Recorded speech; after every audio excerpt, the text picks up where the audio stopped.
Good morning. We are back, Brighter Morning with Bo. I'm Bo Tiwari, your host, beaming on MCTV, Multicultural TV to Trinidad and Tobago and the Caribbean region.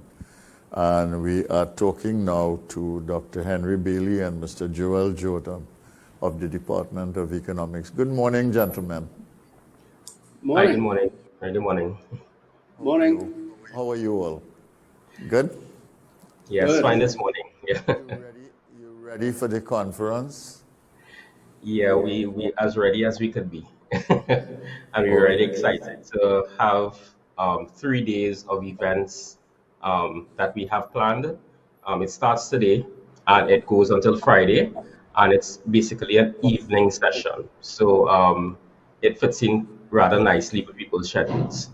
So from what time to what time from today, It, it, tomorrow? it starts it starts from 1 and it goes until 4 Okay. on all 3 days. So it's three days, 3 hours each afternoon of the 3 days, Yeah. and you have general discussion. Now, what is the name of this conference, and how do you explain the name and the idea behind the conference? Well, COAT, that's the acronym, is the Conference on the Economy. This is the annual landmark event of the Department of Economics. And we have been holding this conference since 2007. So this is the 15th year of the conference. And the conference started off as the brainchild of Professor Dennis Spanton and Mr. Gregory Maguire, and it has really grown over the years to incorporate not just discussions and about the economy, but it has also incorporated a youth aspect, which has been like the pre-conference activities that we are very proud of, which is the youth armchair discussion and youth debates that secondary schools and tertiary level institutions have looked forward to for the years since it has been introduced. So what are the youth going to do? What are the youth actions and engagements for this particular conference? Okay, What those already um, happened, but we had a youth panel because usually in conference such as these, youth wouldn't really get time to ventilate all of their concerns or all of their questions when they they're exposed to a lot of the policymakers. So we made sure and create events where they're able to um, ventilate all of their issues. so So what this year we had an armchair discussion that was on the 14th of October, and then it really followed the theme of the conference. So the theme of the conference this year is accelerating Caribbean development, retooling and restructuring Caribbean economies post COVID-19, and we just tagged on in terms of a youth-centric approach. So in terms of how they saw um, these economies um, bouncing back and getting and really getting back healthy. And this was chaired by um, Dr. Kellon Bob of the Bob Report, and he is a facilitator out of Grenada. So he really had a kind of a well-rounded in terms of a regional appeal. what are some of the points or issues that the young people made that are worth sharing with the public?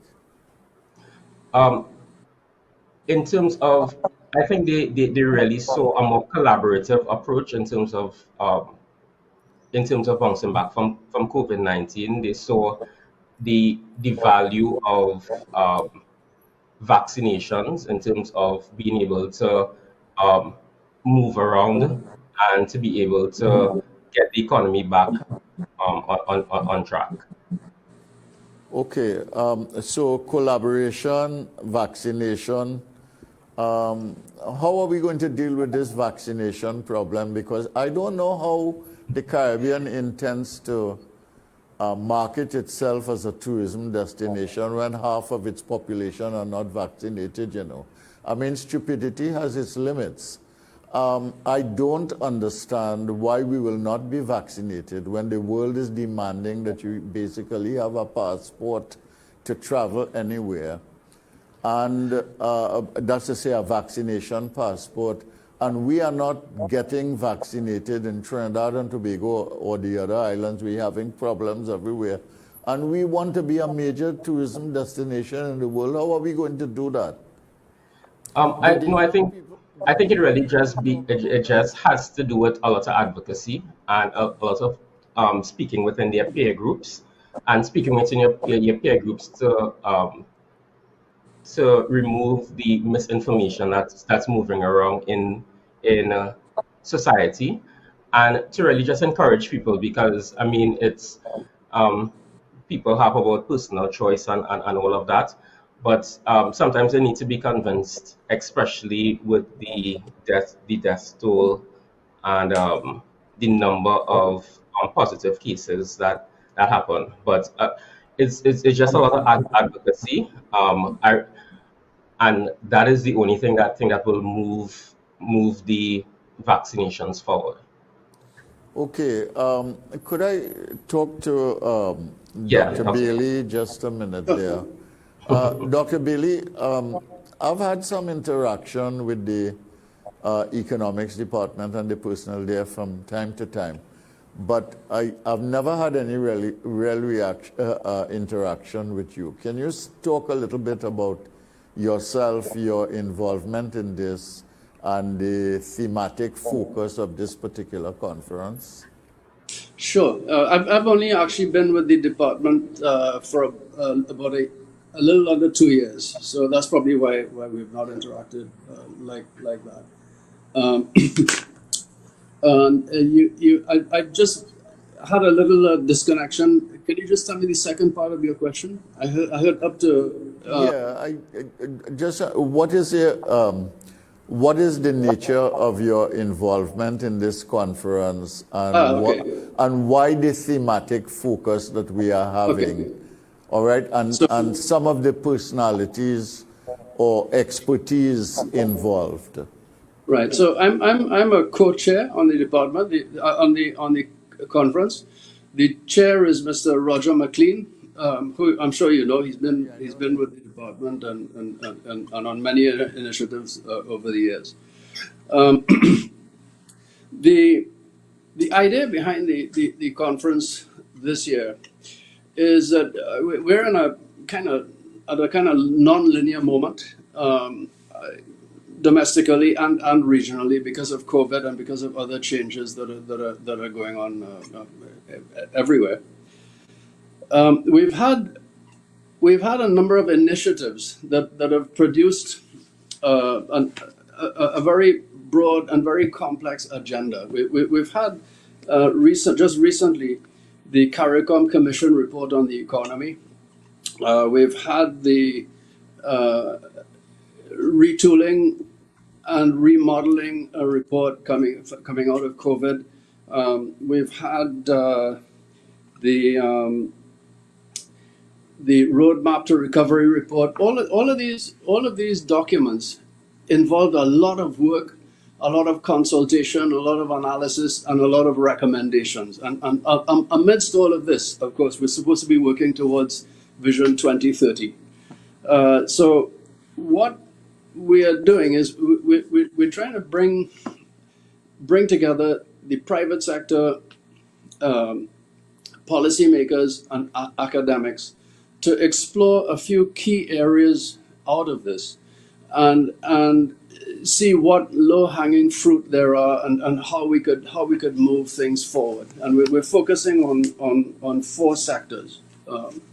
We're focusing on manufacturing, cultural industries, the blue economy, and new agri-business. As these 4 areas loom large in the CARICOM report, and also in the two other domestic reports that we spoke about. So we're bringing together authors, analysts from those pieces of work with academics, with industry people, and so on to explore issues in those sectors. Some of the people we have some as we always have awesome panelists and presenters at COAT, and this year is no exception. So we have the chair of the CARICOM Commission report, Professor Avinash Prasad. For the manufacturing sector, we have representatives from Trinidad, we have from TTMA, Dr. Ramdeen. We also have representatives from Barbados and Jamaica. The cultural industries session is being chaired by Dr. Tull. The Blue Economy session is being chaired by Professor Agard, and we also have Professor Judith Gobin, Eric Strobel. And so we have aside from that, we have scientific papers also being presented that are relevant to subtopics in each theme. And then we'll have this discussion between academia, industry, and policy. Okay. One of the, can I? Yeah, continue. Okay, so one of the things that we also have been doing in COAT is to elevate to a regional level. So these four areas are highly relevant to our economy right now, but they're also relevant regionally. And in many cases, many other countries in the region face similar or related challenges. One of the benefits of having the CARICOM Commission report as a main instrument in this meeting is that one idea that is explored in that report is the idea of what things are optimally tackled regionally and what things are optimally tackled locally. Now, there are some opportunities for rapid development if we kind of deconstruct some agendas and do some things at a regional level and some things at a local level.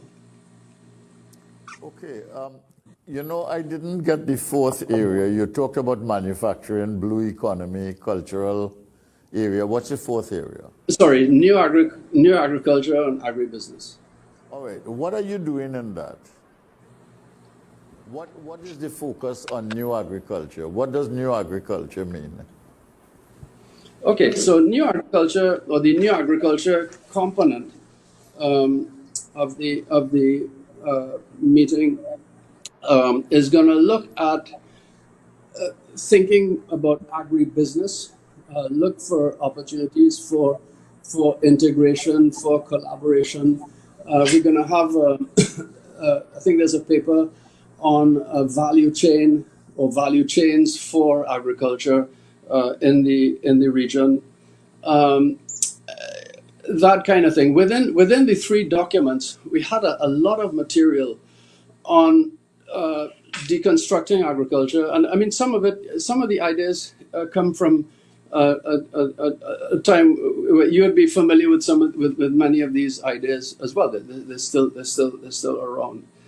So the idea of using or integrating small-scale agriculture with mega or bigger projects, integrating agriculture with manufacturing and so on. I mean, looking at agriculture and health. There's a connection there between what we eat and our health outcomes. And so again, what we're hoping to achieve out of this is some kind of vision that has in it some low-hanging fruit, so that people have a sense of what to lobby for, of what we can reach easily. I'm not an agriculture expert, but I read the document, and I did see mention, for instance, in the blue economy, of some opportunities there that don't require large-scale capital or big expertise, that we may be able to tap we may be able to tap quite easily. I would like to know more about that. So I'm looking forward to that session. Yeah, there are many good ideas floating around. I mean, the people you mentioned are really excellent people. Professor Prasad, I know, I've had him on this program. And besides the CARICOM report, the report he did for CARICOM, he has also been instrumental in the proposal made by his Prime Minister in Barbados, Mia Mottley, to the COP conference to basically establish a financial institution here that would tap global resources for distribution among CARICOM and the other islands of the world. Professor Agard, of course, I know he's also been on my program a couple of times and has made significant contribution and continues to do so. Judith Gobin has been on my program here, and I know of the work that she's done.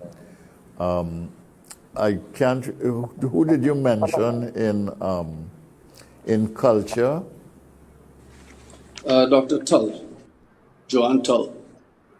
Okay, I am not familiar with her, but these areas, though, the new agriculture and the new technologies of agriculture and the new ways of thinking and doing in agriculture, the cultural sphere, if we are to build any tourism capacity, the blue economy with the ocean all around us, and manufacturing, which is so critical to Trinidad and Tobago and Jamaica, and a lesser extent Barbados.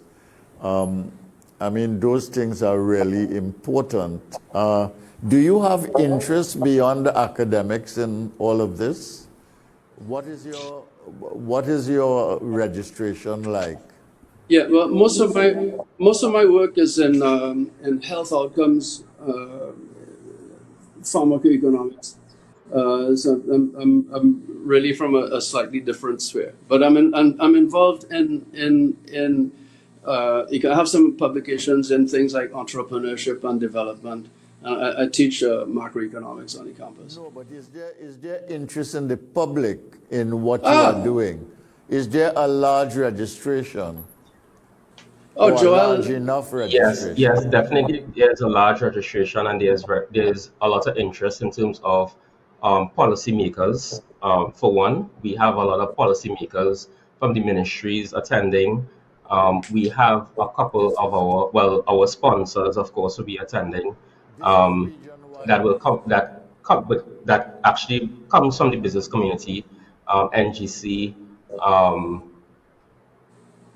Unitrust Corporation, First Citizens Bank, they're also coming to get information in terms of what is actually going on in Trinidad and Tobago and around the region, because as Dr. Bailey said, it has a regional reach in terms of it has presenters from Jamaica, Barbados, St. Lucia, and they will be given their experiences and their research when it comes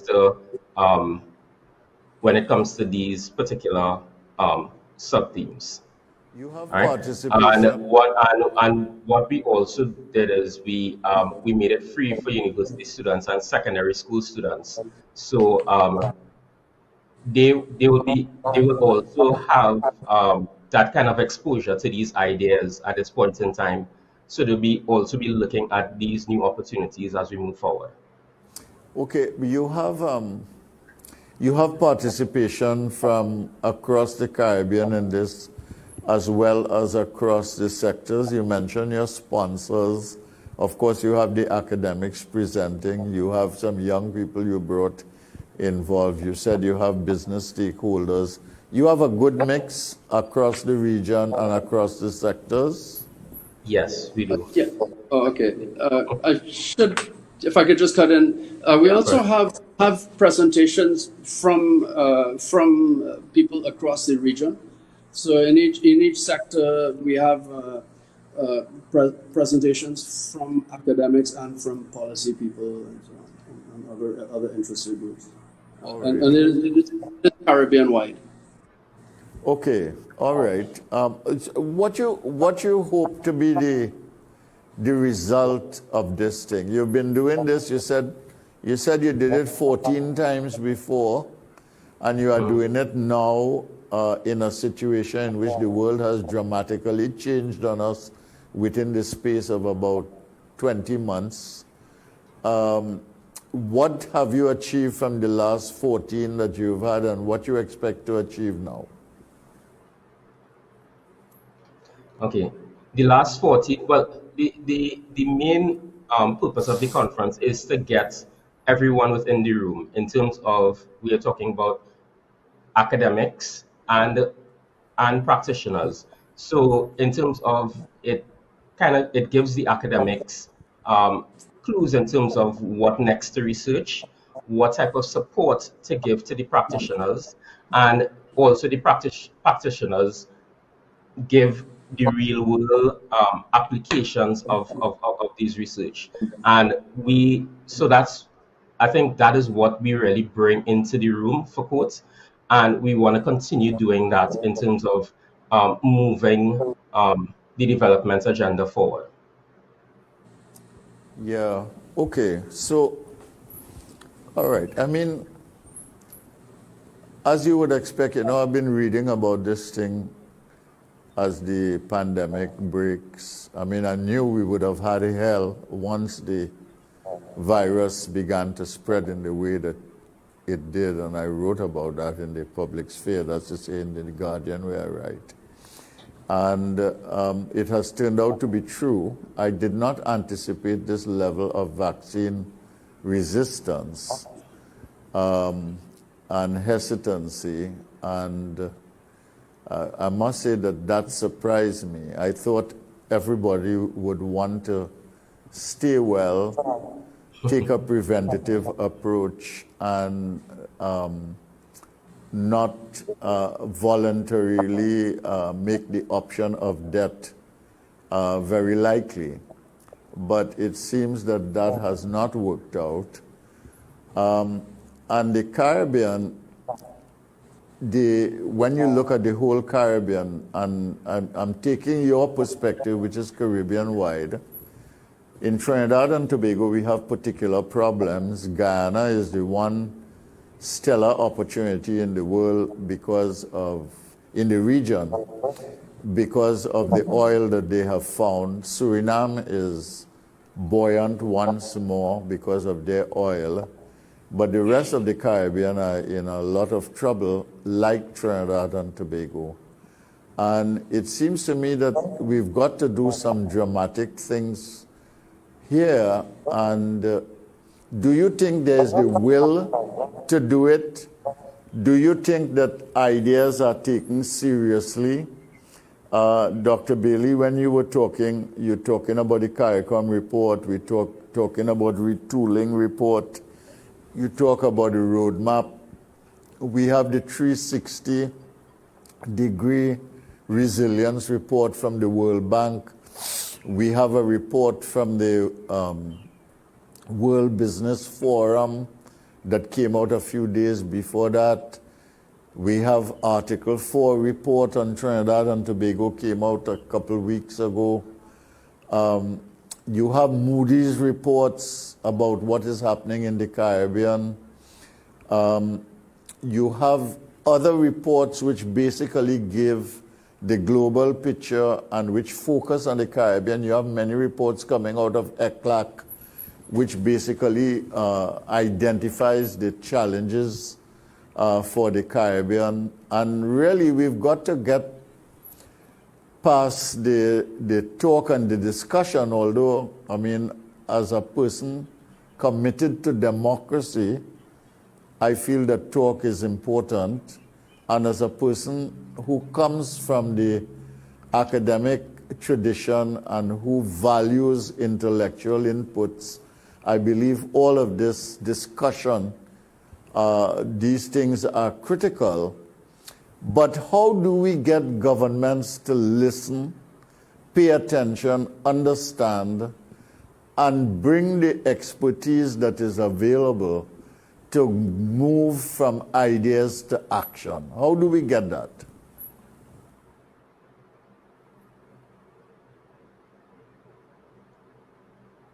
Just listening to the list of, and there are other documents as well, and we have to remember each one of these initiatives, each one of these documents represents hundreds or thousands of man hours of some of our best and brightest minds working, consulting with people, analyzing and so on, and coming up with a set of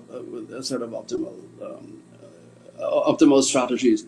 I think part of the issue here, though, is that when a reform agenda is a sweeping agenda and it involves change on the part of many institutions and many people and a lot of widespread buy-in, as a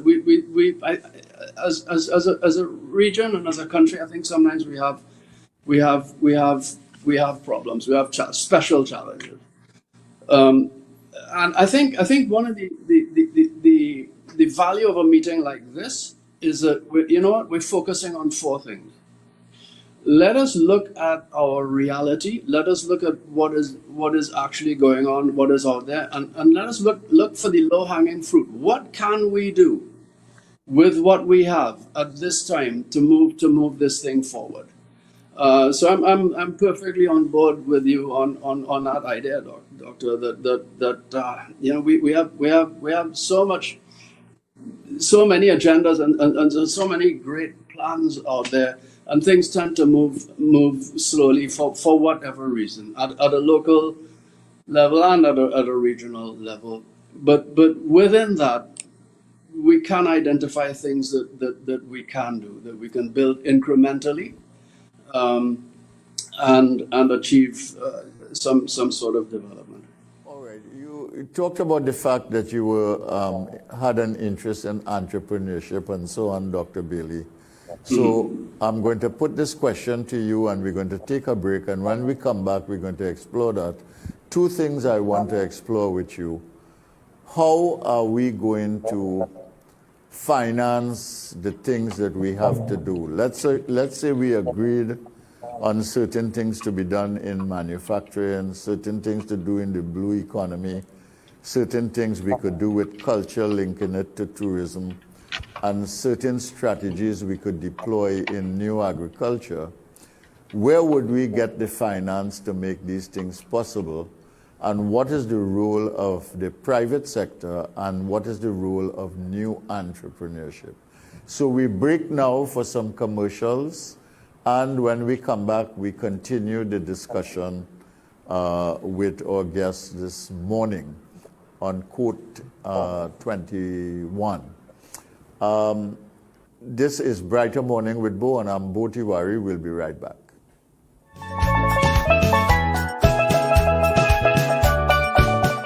Welcome to Lifetime Solutions, where you can trust your roof to us. Our services include custom fabrication, steel framing, roofing installation, on-site roll forming, roofing maintenance and services. Call 223-ROOF or 223-7663 for a quote today, or visit our website www.lifetimesolutionstt.com. Lifetime Solutions. You can trust your roof to us. Call 223-ROOF or 223-7663 for a quote today, or visit our website www.lifetimesolutionstt.com.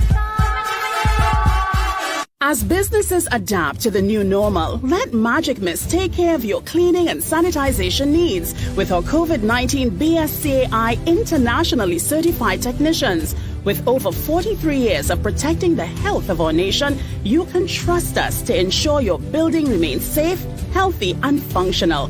Give us a call today at 638-6675 or 332-5522. Magic Mist Services Limited, your total facilities management solutions provider.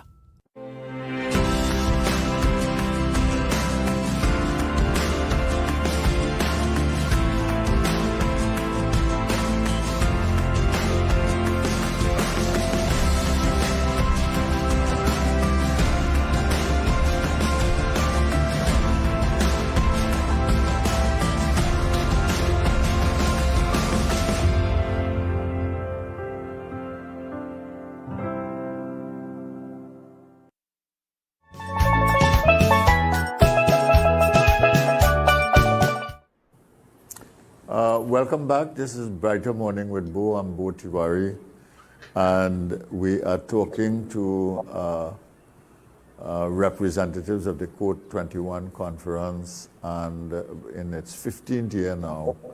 And basically, we're talking about accelerating the pace of economic development in the Caribbean. And the question I asked before we broke was, what about the financing? What about the local business community? And what is the role of new entrepreneurship in all of this? So we'll ask Dr. Bailey to respond.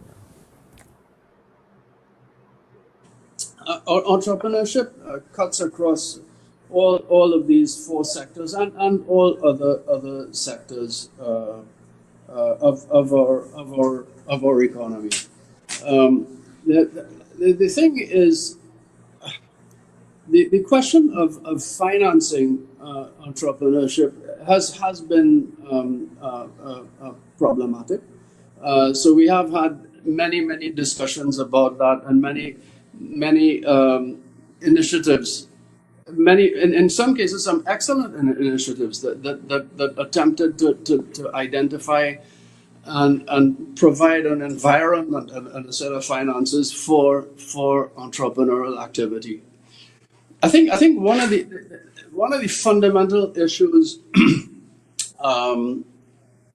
concerning entrepreneurship that is related but not restricted to financing is the nature of financing in Trinidad. I'm speaking specifically about Trinidad and Tobago now, but what I am saying could be generalized to other parts of the Caribbean. From about 2011 to about 2015, we had a project in Trinidad.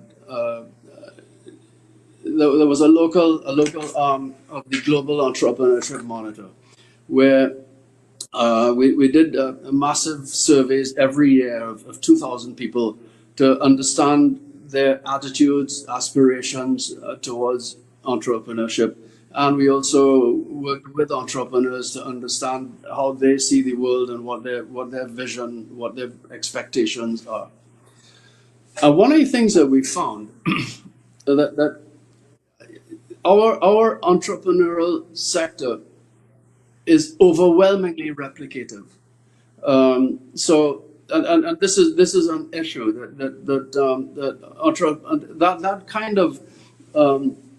that kind of business activity is not really a propellant for growth, for development.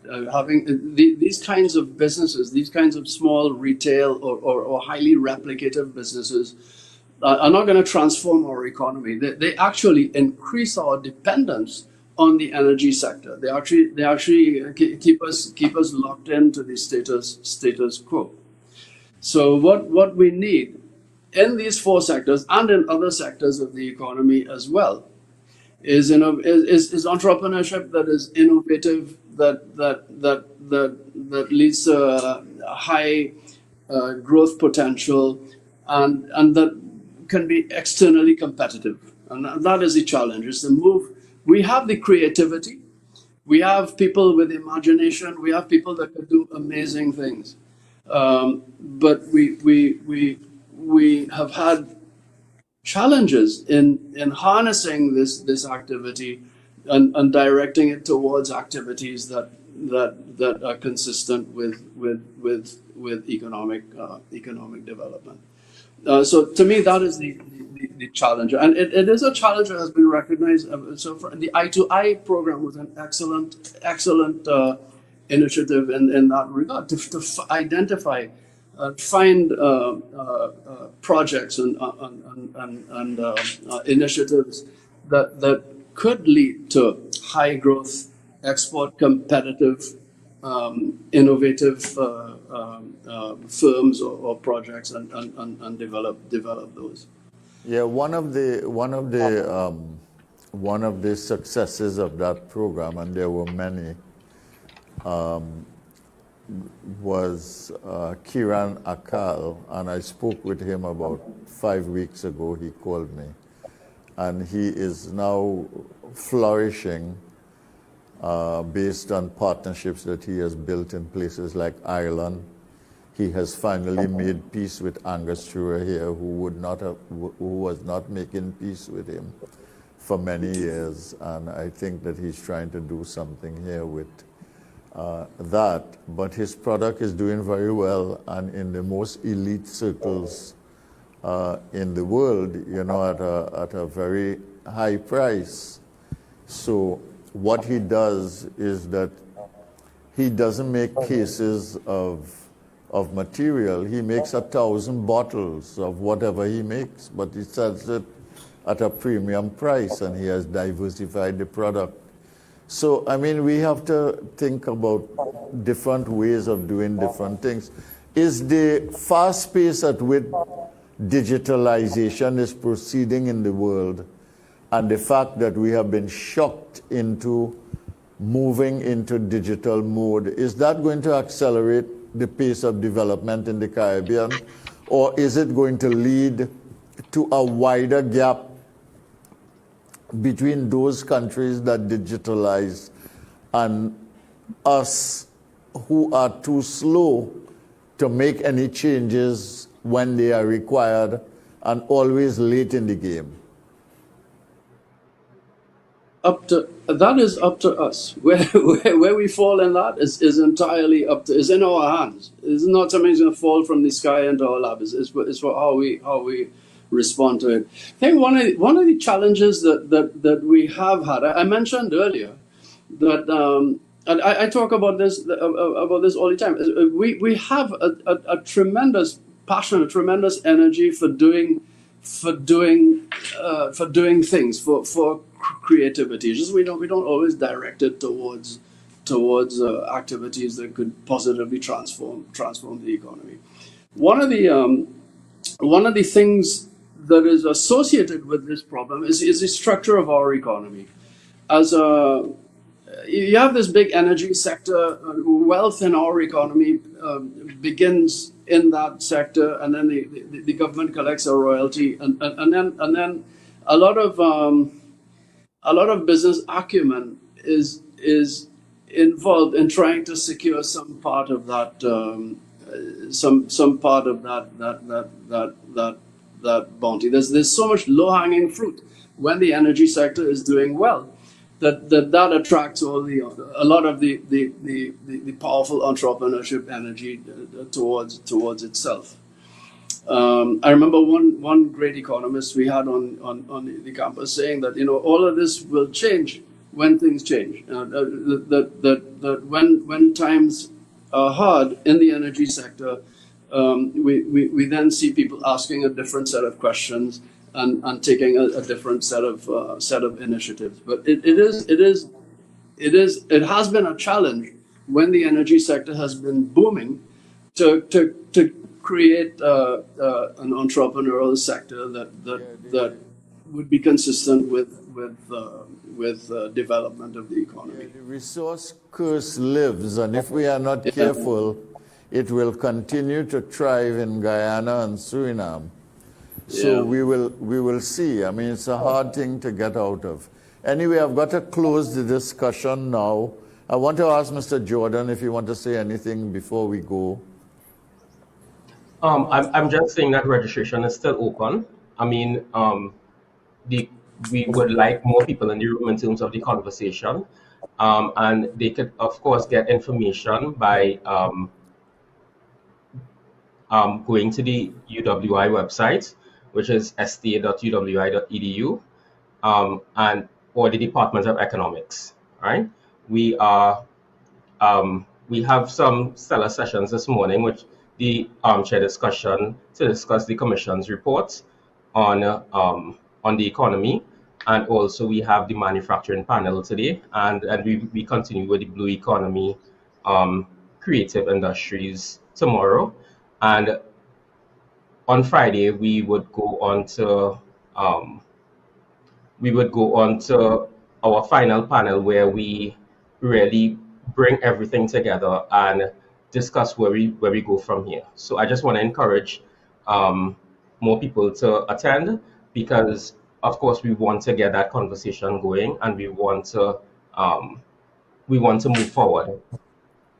Right? Right then. Well, we wish you good luck, Dr. Bailey and Mr. Jordan, and we wish you well in this conference. I hope everything goes well for you. Thank you for being with us this morning, and I want to simply reinforce that the Caribbean has to accelerate the pace of development, but that if you have large numbers of unvaccinated people, that is not going to help at all. So we've got to start with that. And in order to do that, we have to get on a digital platform as fast as possible and make this thing pervasive. And thirdly, we need to have more, not just entrepreneurial energy, but we have to have innovative capacity. This is Brighter Morning with Bo, and I am Bo Tiwari. We break now for the 8 o'clock news.